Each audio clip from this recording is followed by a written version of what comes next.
All right, let's get into something really interesting today.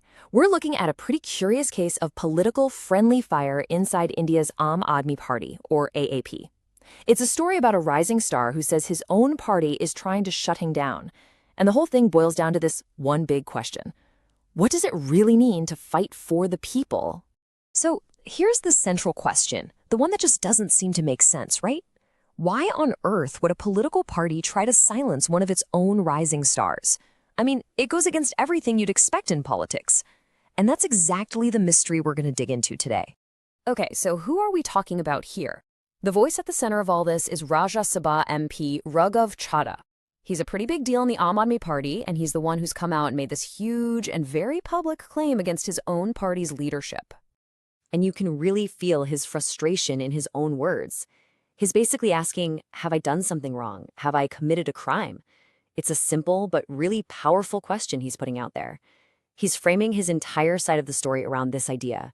What exactly did I do to deserve this? This is where it gets really serious. This isn't just some behind-the-scenes argument. Chadha is claiming that his own party went and wrote an official letter to the Rajya Sabha Secretariat, telling them to stop him from speaking in Parliament. Just think about that for a second. That takes this from a simple party disagreement to a full-blown formal attempt to sideline him on the biggest stage in the country. So, of course, the big question is, why? Why would his own party do that? Well, according to Chadha, it has nothing to do with typical political games. He says it's because of the issues he's been raising, that he's been a champion for the common person. Let's actually look at the list of topics he says landed him in hot water. So the issues he's talking about are these, everyday things. He calls them pro-people issues. Things like how crazy expensive airport food is, the problems delivery riders face, those annoying bank charges, the tax burden we all feel. He even talks about things like those tricky telecom recharges. He's basically saying, hey, I'm talking about the stuff that actually affects regular people's lives, and that's what's getting him in trouble. And this really gets to the heart of his argument, right? He's asking, if talking about these things helps the public, if it's what people want to hear, what's the party's problem? From where he's standing, it just makes no sense at all for them to be upset with him for this.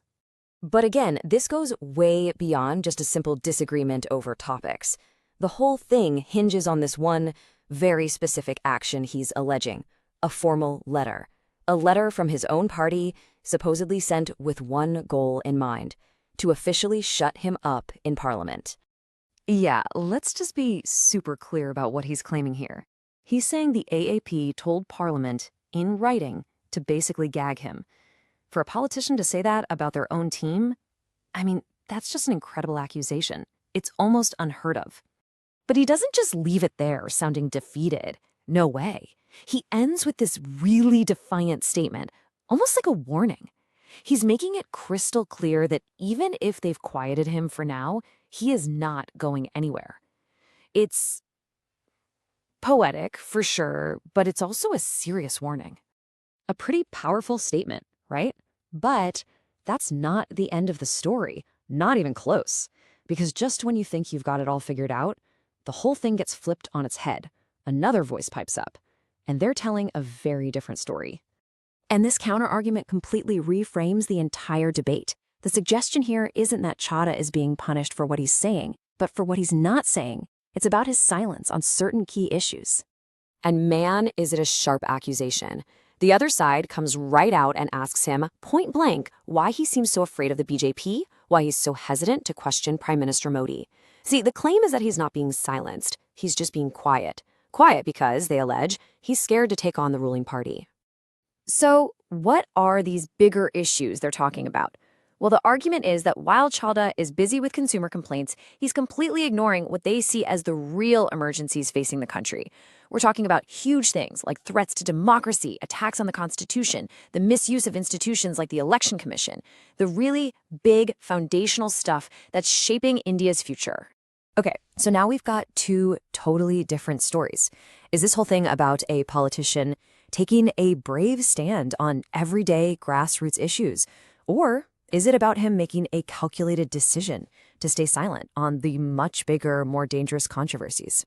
Let's boil it all down, right? Here's the conflict in a nutshell. You have Raghav Chadha saying, I'm the guy speaking up for the little guy on issues nobody else touches.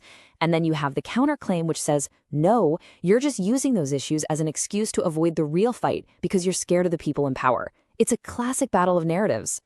And this, I think, is the most important part to understand. The real fight here isn't about whether Chadha gets to speak or not.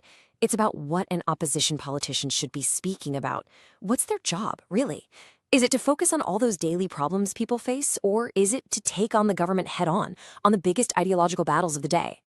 And that's where we're left, with one final, really crucial question for you to think about. Is Raghav Chadha a genuine voice for the people getting punished for focusing on what really matters to them? Or is he a voice of convenience, carefully picking his fights to steer clear of a much bigger, much riskier political war? Because in the world of politics, the difference between those two things, well, it's everything.